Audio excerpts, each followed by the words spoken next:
उसी रोज़ मैंने सुजाता से पार्लियामेंट हाउस लाइब्रेरी की रुकनीत की बात की और इसे बताया कि वहाँ अंग्रेज़ी की बाज़ बड़ी नायाब किताबें मौजूद हैं। सुजाता ने अंग्रेज़ी में एमए किया हुआ था और इसे लिटरेचर का शौक़ बहुत था। चुनांचे वो मेंबर बनने पर राज़ी हो गई। अगले रोज़ जब शाम को मेरी इससे मुलाकात हुई तो इसने मुझे बताया कि वो मेरे कहने के मुताबिक पार्लियामेंट हाउस लाइब्रेरी की मेंबर बन गई है। हफ्ते के रोज़ मैं इसके साथ पार्लियामेंट लाइब्रेरी में बड़ी बड़ी अलमारियों के पास खड़ा किताबें देख रहा था जो कमरे के वस्त में रखी थी। दीवारों के आगे जगह बिल्कुल खाली थी। मैंने जायज़ा लिया तो मालूम हुआ कि दीवार के साथ लकड़ी का खाली काउंटर लगा हुआ है जिस पर गुलदान पड़ा है। बाकी की दोनों दीवारें खाली थी। मुझे शक हुआ कि यकीनन खुफिया खाने का दरवाज़ा इसी काउंटर के पीछे होगा। मैंने एक रिसाला मेज़ पर से उठाया और खाली काउंटर पर रख कर इसकी वरक गर्दानी करने लगा। बज़ाहिर मैं रिसाले के वरक उलट रहा था, लेकिन दर हकीकत में काउंटर के पीछे नज़रें जमाए लकड़ी की दीवार को देख रहा था जहाँ मुझे एक छोटी सी दीमक ज़्यादा झुर्री नज़र आ रही थी। सर, आप वहाँ बैठ कर रिसाला पढ़िए, इस तरह दूसरे लोग डिस्टर्ब होते हैं। लाइब्रेरी के मुलाजिम ने आकर मुझे टोका तो मैं रिसाला उठाकर सुजाता के पास आ गया जो अलमारी में से एक किताब निकलवा रही थी। मैंने चार्ल्स डिकेंस की सवाने उम्री निकलवाई है। बड़े अरसे से ये किताब मुझे नहीं मिल रही थी। हम कुछ देर लाइब्रेरी में रुके और फिर लोधी रोड के एक स्नैक बार में हमने कॉफ़ी पी। सुजाता बड़े मूड में थी, मैं भी बराबर इसका साथ दे रहा था, लेकिन दिमाग लाइब्रेरी में अटका हुआ था जहाँ जगह जगह पहरा था। गार्ड्स की मौजूदगी में लाइब्रेरी में दाखिल होकर खुफिया खाने का दरवाज़ा तोड़ने या इसे किसी तरीके से खोलकर अंदर जाना सहल काम नहीं था। इसके लिए पूरी मनसूबाबंदी की ज़रूरत थी। 2 दिन छोड़कर मैं फिर सुजाता के साथ लाइब्रेरी आया और काउंटर के अकबी दुर्स का जायज़ा लेता रहा। दूसरी तरफ मुझे पोशाली के बारे में भी सख्त तशवीश थी। मुझे कुछ इल्म नहीं था कि इस पर क्या क़यामत बीत रही होगी। वो कहाँ है? यकीनन इसे सख्त जिस्मानी अजियत दी जा रही होगी ताकि इसकी ज़ुबान खुलवाई जा सके। बाद में इसने मुझे जो वाक़यात सुनाए इसके मुताबिक पहले रोज़ किले की रेजिमेंटल क्वार्टर गार्ड में कर्नल बल्ला और सिख ब्रिगेडियर ने इससे थोड़ी बहुत पूछगछ की। मिस्टर तिवारी से इसकी मुलाकात भी यही हुई थी। इसके सवालों के जवाब में पोशाली वही बयान दोहराती रही जो वो पहले दे चुकी थी। वो मुतालबा करती रही कि मुझे ईरानी सफ़ीर से मिलाया जाए, लेकिन इसके बयान पर किसी ने एतबार न किया। इसी रात पोशाली को एक बंद गाड़ी में बिठाकर पुराने किले की ज़ेर ज़मीन फौजी हुकूमत खाने पहुंचा दिया गया। 2 दिन तक तो कोई ऑफिसर इससे पूछगछ के लिए न आया।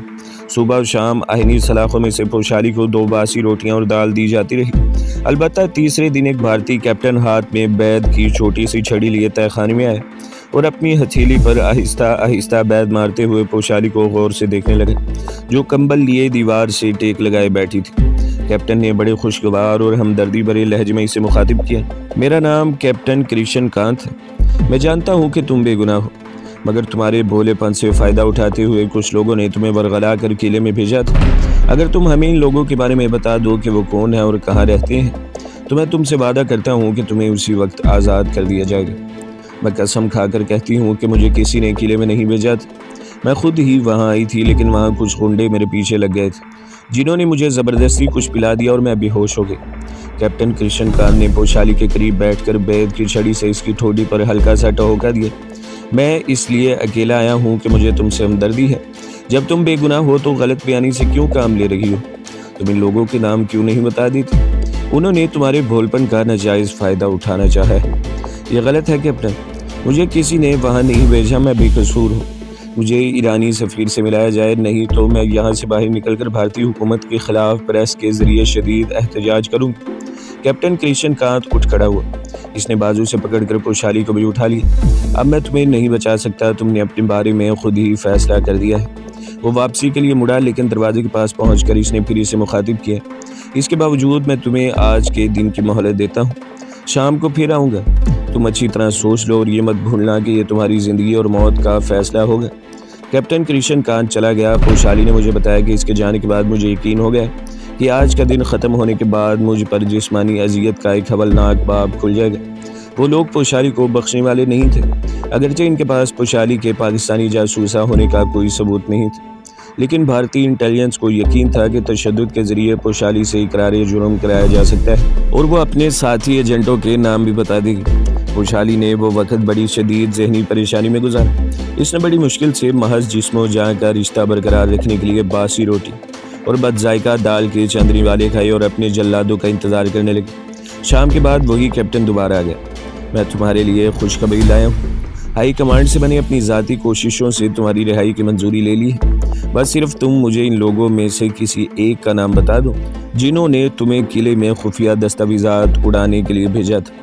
लेकिन कैप्टन के बेहद इसरार और रिहाई की खुशखबरी के बावजूद पोशाली अपने मौक़िफ़ पर डटी रही, तो वो कुछ कहे बगैर उठकर वहाँ से चला गया। अभी इसे गए बमुश्किल 5 मिनट ही गुजरे थे कि 2 फौजी नमूदार हुए और पोशाली को एक तहखाने में ले गए, जहाँ फर्श पर बिछे बिस्तर के पास लकड़ी के 2 स्टूल भी पड़े थे। पोशाली को इस तहखाने में छोड़कर दोनों वापस चले गए। 2 मिनट बाद तहखाने का दरवाज़ा खुला और लंगोट बांधे 2 भारी भरकम आदमी अंदर दाखिल हुए। उन्होंने अपने स्याह जिस्मों पर तेल की मालिश कर रखी थी, एक के हाथ में रस्सी भी थी। अंदर आते ही एक ने दरवाज़ा बंद करके कुंडी लगा दी और दूसरे ने पोशाली को दबोच कर इसके मुंह में कपड़ा ठोंस दिया और हाथ रस्सी से पुश्त पर बांध दिया। फिर दोनों दरिंदे इस पर टूट पड़े। इस पर इस कदर हवलनाक और शदीद तशद्दुद किया गया कि वो बेहोश हो गई। जब इसे होश आया तो दोनों जल्लाद इसके सामने स्टूलों पर बैठे बेड़ियां पी रहे थे। अब उन्होंने पोशाली के जिस्म को बेड़ियों से दागना शुरू कर दिया। पोशाली की चीखें निकल गई, मगर तशद्दुद का सिलसिला जारी रहा। जब इनकी बेड़ियां अपने आप बुझ गईं तो एक बार फिर वो पोशाली पर टूट पड़े। तशद्दुद, दरिंदगी और बर्बरियत का ये सिलसिला देर तक जारी रहा। पोशाली बेहोश हो चुकी थी, मगर इस पर तशद्दुद जारी था। तवील बेहोशी के बाद जब पोशाली की आँख खुली तो इसका जिस्म फोड़े की तरह दुख रहा था। फिर एक फौजी ने आकर इसे पानी पिलाया और जख्मों पर मरहम लगाकर चलता बढ़ा। पोशाली को थोड़ा सुकून तो मिला, लेकिन वो जानती थी कि ये इसके लिए हमदर्दी नहीं की जा रही, बल्कि इसके जिस्म को शदीद और अजियत के दूसरे मरहले के लिए तैयार किया जा रहा है। और यही हुआ। 12 घंटे गुजरने के बाद पोशाली पर तशद्दुद का सिलसिला फिर से शुरू हो गया। एक बार 2 नए आदमी इसे अपनी बर्बरियत और दरिंदगी का निशाना बनाने के लिए आए थे। ये सिलसिला इस वक्त तक जारी रहा जब तक कि पोशाली का जिस्म बेहिस नहीं हो गया। जब पोशाली का जिस्म अजियतों से छलनी हो गया तो वही कैप्टन एक बार फिर इसके पास है और इससे पूछताछ शुरू कर दी। पोशाली इतनी अजियत उठा चुकी थी कि अब हर किस्म का तशद्दुद इसे बखुशी कबूल था, मगर वो अपनी ज़ुबान नहीं खोल सकती थी। कैप्टन ने भी इसे ज़दोकोब किया। पोशाली दर्द से चीखती और बिलबिलाती रही, मगर अपने मौक़िफ़ पर कायम रही कि मैं ईरानी से हूँ और मुझे ईरानी सफ़ीर से मिलाया जाए। 4 दिन के बाद पोशाली को इसी कैद खाने में वापस ले जाया गया जहाँ वो पहले कैद थी। इस बार इसे कुछ नहीं कहा गया। आहिस्ता आहिस्ता पोशाली के ज़ख्म भर गए। अब वो तशद्दुद के तीसरे मरहले की मुंतज़िर थी, जो बकौल इसके किसी कदर अनोखी नौइयत का था। एक रोज़ 2 फौजी तहखाने में आए। इनमें से एक ने अपने हाथ में छोटी ट्रे थाम रखी थी जिसमें एक सुरिंज पड़ी थी। हमने तुम्हारे कुछ आदमियों को पकड़ लिया है, आगे वाले फौजी ने हंस कर इसे मुखातिब किया। अब जल्द ही तुम भी इनके पास पहुंचा दी जाओगी। ये ताकत का इंजेक्शन है, इससे तुम्हें फ़ायदा होगा। इंजेक्शन लगते ही इसे नींद आ गई और जब इसे होश आया तो वो एक स्ट्रेचर पर लेटी थी। इसके बाजू और टांगे चमड़े के तस्मों से जकड़ दी गई थी। सर के ऐन ऊपर एक बुझी हुई सर्च लाइट लगी थी। पोशाली का सर चकरा रहा था और कानों में सीटियाँ सी बज रही थी। बिनाई भी थोड़ी थोड़ी देर बाद धुंधला जाती थी। इसने बड़ी मुश्किल से अपना बोझल सर घुमाकर दाएं बाएं देखा। ये किसी अस्पताल का कमरा लगता था। चंद लम्हों के बाद इसे भारी कदमों की आवाज़ सुनाई दी। फिर दरवाज़ा खुला और 2 फौजी अंदर दाखिल हुए। उन्होंने डॉक्टरों वाले लंबे सफ़ेद कोट पहन रखे थे। वो पोशाली के सिरहाने के जानिब दाएं बाएं आकर खड़े हो गए। इसके साथ ही सर्च लाइट को रोशन कर दिया गया। पोशाली ने आंखें बंद कर लीं, लेकिन फिर भी सर्च लाइट की रोशनी और गर्मी बराबर महसूस रही थी। फिर इसके दाएं बाजू से कपड़ा हटाया गया। वो अपने बाजू को हरकत नहीं दे सकती थी। इसने आंखें खोलकर देखना चाहा कि अब इसके साथ क्या हो रहा है, मगर बल्ब की तेज़ रोशनी में इसे कुछ नजर न आया। दूसरे हिला में इसे एक और इंजेक्शन लगा दिया गया। पोशाली के जिस्म में जैसी पिघली हुई आग सिरायत कर गई। वो तकलीफ से तड़पी और फिर इसे कोई होश न रहा। न जाने कब इसे होश आया। होश में आते ही इसे ये पहला एहसास हुआ कि वो हवा में उड़ रही है।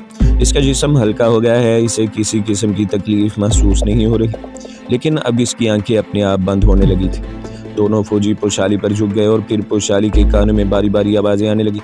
तुम लैला नहीं हो, तुम ईरानी नहीं हो, तुम पाकिस्तानी हो, तुम्हें भारत में तखरीबकारी के लिए भेजा गया है। तुम लाहौर से आई हो, तुम लैला नहीं हो, तुम ईरानी नहीं हो, तुम लाहौर से आई हो। पोशाली को यूँ लगा जैसे वो इन आवाज़ों की लहरों पर तैरने लगी है। इसे लाहौर याद आ गया। वो कहती कि इस वक्त मुझे तुम्हारा यानी मेरा ख्याल भी आया। मेरी शक्ल इसकी आंखों के सामने घूमने लगी। पोशाली का कहना है कि मेरा नाम इसकी होंठों पर आने ही लगा था कि इसने कोशिश करके अपने होंठ भींच लिए।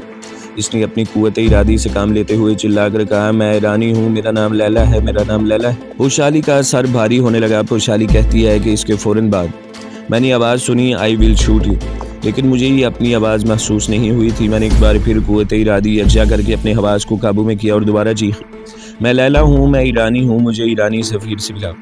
दाएं बाएं बैठे फौजी इसकी चीखों पुकार से बेनियाज मुसलसल सरगोशियाँ कर रहे थे। तुम लैला नहीं हो, तुम पाकिस्तानी जासूसा हो, तुम लाहौर की रहने वाली हो, तुम्हारे साथी दिल्ली में थे, हमने इन्हें गिरफ्तार कर लिया है। ये महज पोशाली की ज़बरदस्त क़ुव्वत इरादी थी जिसकी वजह से वो इस ख़तरनाक इंजेक्शन के असर से महफूज रही।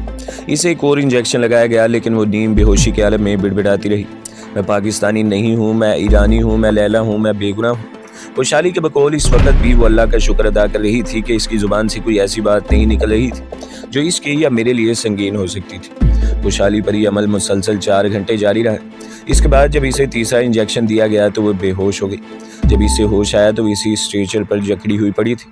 इसके सर पर लगी सर्च लाइट बुझ चुकी थी और फौजी भी वहाँ मौजूद नहीं थे। इसका जिस्म लकड़ी की तरह सख्त हो रहा था और गर्दन में दर्द की टेसें उठ रही थी। भारी जूतों की आवाज़ के साथ ही दरवाजे से 2 आदमियों ने आते ही पोशाली की आंखों पर टेप चिपकाई और स्ट्रेचर को कमरे से निकाल कर ले गए। थोड़ी देर बाद टेप हटाने पर पोशाली ने देखा कि वो वापस अपने कैद खाने में आ गई है। आहिनी दरवाज़ा बंद करके बाहर ताला लगा दिया गया। कुछ देर वो होशो हवास में रहने की जंग लड़ती रही लेकिन फिर इसकी आंखें शदीद कमज़ोरी और नकाहत के बायस अपने आप बंद हो गई। इसे सर्दी महसूस होने लगी तो इसने बमुश्किल तमाम कंबल खींच कर ऊपर लिया और बेदम सी होकर पीछे गिर पड़ी। इसे बुखार हो रहा था। सारी रात वो बुखार में फनकती रही। इसे अपनी ही आवाज़ सुनाई दे रही थी। वही जियान बक रही थी और बार बार समरकंद के किसी मोहल्ले का नाम ले रही थी। ये वो मोहल्ला था जहाँ वो पैदा हुई और खेल कूद कर जवान हुई थी। इसके बाद वो बेहोश हो गई। अगले रोज़ एक फ़ौजी ने इसे बेहोशी में टीका लगाया और चला गया। 2 घंटे बाद पोशाली को होश आया लेकिन वो हिलने जुलने के काबिल नहीं थी। शाम को कैप्टन क्रिश्चियन कार ने आकर इसके हलक में एक बोतल से कोई दवाई टपकाई। वो शायद ब्रांडी थी जिसकी वजह से पोशाली की तबीयत किसी हद तक बहाल हो गई लेकिन वो अपनी जगह से फिर भी ना उठ सकी। कैप्टन भी फ़ौरन ही वापस चला गया। अगले दिन इसे खाने को दाल रोटी दी गई। पोशाली को सख्त भूख लग रही थी। इसका बुखार भी उतर गया था। दाल और रोटी देखकर इसने खाने का इरादा तर्क कर दिया लेकिन जब भूख ने बहुत तंग किया तो आधी रोटी खा ली। रोटी खाने से इसके जिस्म की कुछ तवानाई बहाल हो गई। वो आहिस्ता से उठी और दीवार के साथ टेक लगा कर बैठ गई। दोपहर और रात को भी इसे दाल और रोटी खाने को दी गई जो वो जहर मार करती रही। अब इसकी हालत पहले से बेहतर होने लगी थी मगर जिस्म अभी तक यूं दुख रहा था जैसे इसे किसी ने रुई की तरह धनिक दिया हो। वो सोने के लिए लेटी मगर नींद इससे कोसों दूर थी। थोड़ी देर बाद इसने राहदरी में से किसी के कदमों की आवाज़ सुनी। अब वो इन आवाज़ों की आदी हो गई थी। फौजी आते और इसे अपने तशद्दुद का निशाना बनाकर चले जाते और वो लकड़ी की लठ की तरह पड़ी रहती। इस वक्त भी पोशाली ने आंखें खोल कर ये देखने की कोशिश न की कि कौन आ रहा है। सलाखों वाले दरवाजे का ताला खुला। दरवाजे की हल्की सी चिड़चिड़ाहट सुनाई दी और कोई आहिस्ता आहिस्ता कदम उठाता इसके करीब आकर रुक गया। फिर किसी ने जैसे सरगोशी में कहा, अस्सलाम वालेकुम। पोशाली ने चौंक कर आंखें खोल दी। इसके पास ही खिलती हुई रंगत और छोटी छोटी बारीक मूंछों वाला एक नौजवान फौजी बैठा था जिसके हाथ में सब्ज़ जज़दान में कोई किताब लिपटी हुई थी। पोशाली को याद आने लगा कि इसने इस फौजी नौजवान को पहले भी देखा है। फिर इसे याद आ गया कि ये वही फौजी नौजवान है जो भारतीय डॉक्टर के साथ इंजेक्शन वाली ट्रे हाथ में लिए इसकी कोठरी में आया था जब पोशाली पर तशद्दुद किया जा रहा था। तो इसके चेहरे पर ऐसे तासुरात थे जैसे दुख पहुंच रहा हो। इस नौजवान ने जज़दान वाली किताब पोशाली की तरफ बढ़ा दी। मेरे हाथों में कुरान मजीद है। मैं मुसलमान हूँ और मुसलमान अल्लाह के कलाम के आगे कभी झूठ नहीं बोलता। पोशाली ने महसूस किया कि वो आहिस्ता और धीमी आवाज़ में बोल रहा है। शायद वो नहीं चाहता था कि दरवाजे पर मौजूद पहरेदार इसकी आवाज़ सुने मगर पोशाली समझ गई थी कि इन भारतीयों ने ये नया हरबा इस्तेमाल किया है। कुरान पाक का सुनकर पोशाली एहतरामन उठकर बैठ गई। इसने कलाम पाक लेकर इसे चूमा और फिर फूट फूट कर रोने लगी। नौजवान ने कुरान इसे वापस ले लिया था। मेरी बहन, मैं जानता हूँ तुम क्या सोच रही हो। इसमें कोई शक नहीं कि मुझे मेरे अफसरों ने अल्लाह का कलाम पाक देकर तुम्हारे पास इसलिए भेजा है कि मैं वो राज मालूम कर सकूँ जिन्हें इनका गिरावना तशद्दुद भी तुम्हारी ज़ुबान से नहीं निकलवा सका। मुझे इससे कोई दिलचस्पी नहीं कि तुम ईरान की रहने वाली हो या पाकिस्तानी जासूसा हो। मैं सिर्फ इतना जानता हूँ कि तुम मुसलमान खातून हो और अल्लाह और इसके रसूल सल्लल्लाहु अलैहि वसल्लम पर ईमान रखती हो। मैंने बेहोशी में भी तुम्हारी ज़ुबान से कलमा शरीफ का विर्द सुना है। मेरी बात गौर से सुनो। मैंने तुम्हें पहले ही कहा था कि मुसलमान किसी मसलहत के तहत झूठ बोल सकता है मगर अल्लाह के कलाम के हुजूर वो झूठ बोलने का तसव्वुर भी नहीं कर सकता। इसने जज़दान को खोलकर कुरान शरीफ निकाला और पोशाली को दिखाते हुए बोला, ये मत समझना कि मैं तुमसे कोई फरेब कर रहा हूँ। ये देखो, ये अल्लाह का कलाम पाक है। पोशाली ने दोबारा आंखें बंद कर ली। मुझे किसी पर कोई एतबार नहीं है। मैं अब भी यही समझती हूँ कि ये तुम लोगों की कोई चाल है मगर मैं पाकिस्तानी जासूसा नहीं हूँ। मैं ईरानी हूँ और मेरा नाम लैला है। मुसलमान फौजी ने खामोशी से गर्दन घुमाकर दरवाजे पर मौजूद पहरेदार को देखा जो राहदरी में चहलकदमी कर रहा था। मेरी बहन, मैं तुमसे ये बात करके बहुत बड़े ख़तरे को दावत दे रहा हूँ। मैं भारतीय फ़ौज का कैप्टन हूँ। अगर किसी को ये मालूम हो जाए कि मैं तुम्हारी मदद करना चाहता हूँ तो मेरी बीवी, इकलौते बच्चे और माँ बाप की ज़िंदगियाँ तबाह बर्बाद हो सकती हैं। मुझे एक काल कोठरी में डाल दिया जाएगा जहाँ अजियतनाक मौत ही मुझे निजात दिला सकेगी। इसके बावजूद मैं ये ख़तरा मोल ले रहा हूँ। पहरेदार टहलता हुआ सलाखों वाले दरवाजे के पास आकर अंदर झांकने लगा तो मुसलमान कैप्टन ने लहजा बदल दिया। तुम मुसलमान हो और मुसलमान कुरान शरीफ के सामने कभी झूठ नहीं बोलते।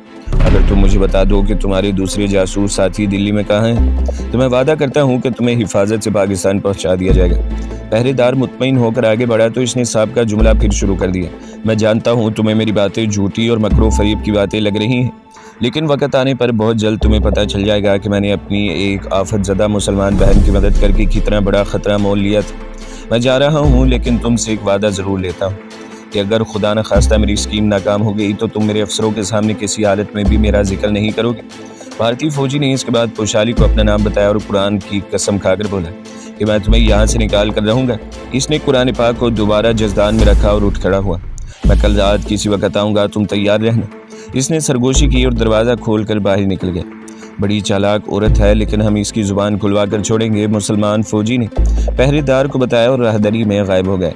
खुशहाली काफ़ी देर तक उल्टे सीधे ख्यालात में गलता रही। फिर न जाने कभी से नींद आ गई।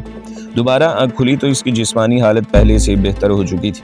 जिस्म पर लगे हुए बेड़ी के ज़ख्म अब दर्द नहीं कर रहे थे, आंखें भी नहीं दुख रही थी, मगर इसे नकाहत ज़रूर महसूस रही थी। इसे रोज़मर्रा की तरह दाल रोटी खाने को दी गई, जो इसने किसी न किसी तरह जहर मार की। रात हुई तो सिख फौजी की जगह डोगरा फौजी कोठरी के बाहर पहरा देने के लिए आ गया। दिन गुजर गया था, मगर अभी तक पोशाली से किसी ने कुछ नहीं पूछा था। रात हुई तो इसे फिर मुसलमान फौजी का ख्याल आने लगा कि अब वाकई वो इसे यहाँ से निकालने के लिए आ जाएगा, मगर यहाँ तो सख्त पहरा है, वो इसे कैसे निकाल सकेगा। फिर इसे ख्याल आया कि वो इस पुराने किले की तमाम रहदरियों और खुफिया रास्तों को जानता होगा। वो इस सुलझन में भी मुब्तला थी कि क्या वो इसके साथ चलेगी। आखिर जाने में क्या हरज है, मगर क्या ज़रूरत थी कि वो वाकई आ भी जाए। वो खामोशी से लेटी अजीब अजीब ताने बाने बुनती रही। रात के सन्नाटे में सिर्फ डोगरा गार्ड के भारी जूतों की आवाज़ गूंज रही थी और फिर फौजी के जूतों की आवाज़ एक पल के लिए रुक गई।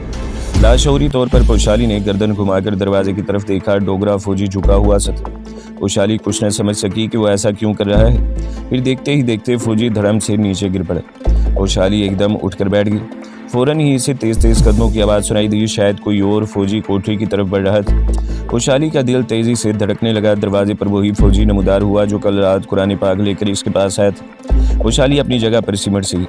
फौजी अपनी वर्दी में था, मगर इसने खिलाफ मामूल हाथों पर सफ़ेद रंग के दस्ताने पहन रखे थे। इसने पहरेदार की पेटी से चाबियों का गुच्छा निकाला और सलाखों में लगा हुआ ताला खोलते हुए खुशहाली की तरफ देखा।